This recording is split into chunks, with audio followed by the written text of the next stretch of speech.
উনি ডিসাইড করছেন যে ওনার সম্বন্ধে কি করা উচিত কি উচিত নয়। উনি এখানে মেন ইনভলভ আছেন, তো অবভিয়াসলি এটা খারিজ করাই উচিত আমার তরফ থেকে। সুপ্রিম কোর্টও যেন বিষয়টাকে অত্যন্ত গুরুত্বপূর্ণভাবে দেখে, কারণ এই ঘটনাটা তো শুধু এখন আর আরজি করে সীমাবদ্ধ নেই, এখন ইন্টারন্যাশনালও হয়ে গেছে ঘটনাটা। আমরা এটাতে অনেকটা খুশি হয়েছি, কারণ ডক্টর সন্দীপ ঘোষ স্যার আমাদের ওপরে অনেক রকম অত্যাচার করেছে।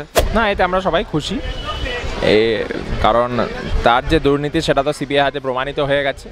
শুক্রবার সন্দীপ ঘোষের সুপ্রিম কোর্টের যে শুনানি ছিল, সেখানে আমরা জানি যে কলকাতা হাইকোর্টের নির্দেশকে চ্যালেঞ্জ করে সুপ্রিম কোর্টে গিয়েছিল সন্দীপ ঘোষের আইনজীবী, কিন্তু সেখানে সুপ্রিম কোর্টের প্রধান বিচারপতির বেঞ্চে সন্দীপ ঘোষের যে মামলা, যে আর্থিক দুর্নীতির যে মামলা, সেই মামলা পুরোপুরি খারিজ করে দেওয়া হচ্ছে। সিবিআইয়ের যে নির্দেশ, সেই সিবিআই নির্দেশ মতোই বহাল থাকছে এবং সিবিআই নির্দেশেই একেবারে তদন্ত প্রক্রিয়া চলবে বলে জানিয়ে দেওয়া হয়েছে সুপ্রিম কোর্টের তরফ থেকে।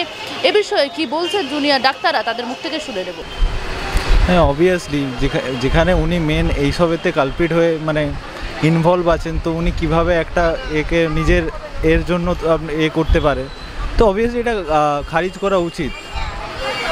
এখানে এরকম হয়ে যাচ্ছে যে মানে উনি ডিসাইড করছেন যে ওনার সম্বন্ধে কি করা উচিত কি উচিত নয়। উনি এখানে মেন ইনভলভ আছেন, তো অবভিয়াসলি এটা খারিজ করাই উচিত আমার তরফ থেকে।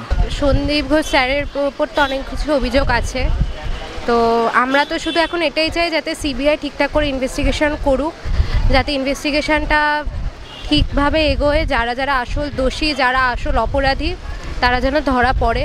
সুপ্রিম কোর্টও যেন বিষয়টাকে অত্যন্ত গুরুত্বপূর্ণভাবে দেখে, কারণ এই ঘটনাটা তো শুধু এখন আর আরজি করে সীমাবদ্ধ নেই, এখন ইন্টারন্যাশনালও হয়ে গেছে ঘটনাটা। তো আমরা চাই যেন যা হয় যেন ভালোর জন্যই হয়, যেন সমস্ত দোষীরা অপরাধীরা ধরা পড়ুক। আমরা এটাতে অনেকটা খুশি হয়েছি, কারণ ডক্টর সন্দীপ ঘোষ স্যার আমাদের ওপরে অনেক রকম অত্যাচার করেছে এবং যেমন আমাদেরকে এক্সামে ফেল করানো হয়েছে, আমাদের জুনিয়রদেরকে, সিনিয়রদেরকে, এবং যারা সেই টাইমে ইন্টার্ন ছিল তাদের ক্লিয়ারেন্স আটকানো হয়েছে। যে এইচওডিরা ছিল তাদেরকে ঘন্টার পর ঘন্টা বাইরে বসিয়ে রাখতো এইচওডি, কিন্তু ভিতরে কোনো কাজই করতো না, দেখা যেত ভিতরে হয়তো আড্ডা মারছেন।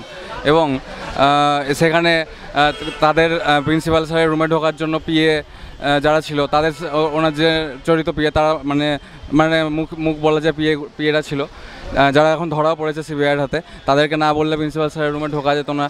আমাদের ওপরে অনেক রকম মেন্টাল, যেমন আমাদেরকে মেন্টালি, ফিজিক্যালি, সোশ্যালি অনেকভাবে হ্যারাস করা হয়েছে। না, এতে আমরা সবাই খুশি, কারণ তার যে দুর্নীতি সেটা তো সিবিআই হাতে প্রমাণিত হয়ে গেছে এবং এই ঘটনার গতি প্রকৃতির সাথে তার যোগ কী সেটাও সামনে আসা উচিত। শুরুর দিকে ঘটনাকে লঘু করে দেখানো, এই যে সুইসাইড বলে চালানো, এগুলো বিচারে আসা উচিত এবং সেইগুলো তদন্ত সাপেক্ষ হওয়া উচিত। ফলে যেটা হয়েছে তাতে আমরা খুশি।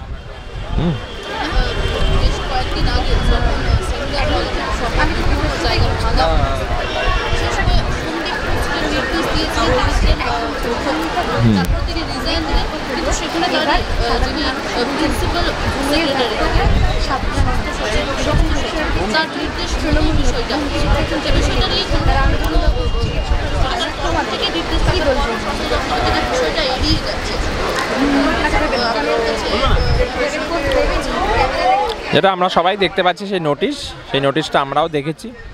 এই নিয়ে আমাদের আবারও মিটিং হবে। হ্যাঁ, আমরা পরবর্তী পদক্ষেপ আবার আমরা জানাবো, কারণ এই যে যারা করেছে এরা তো এই যে তথ্য প্রমাণ লোপাটের একটা চেষ্টা যে হয়েছে সেটা তো পরিষ্কার আজকে সবার কাছে। ফলে স্বভাবতই যারা দোষী সকলকেই, যারা এই অর্ডারটা পাস করিয়েছিল, কী উদ্দেশ্যে পাস করে সামনে আসা উচিত এবং দোষীদের শাস্তি দেওয়া উচিত। বাংলা হান্টের আরও খবর দেখতে নজর রাখুন। বাংলা খবর মানেই বাংলা হান্ট।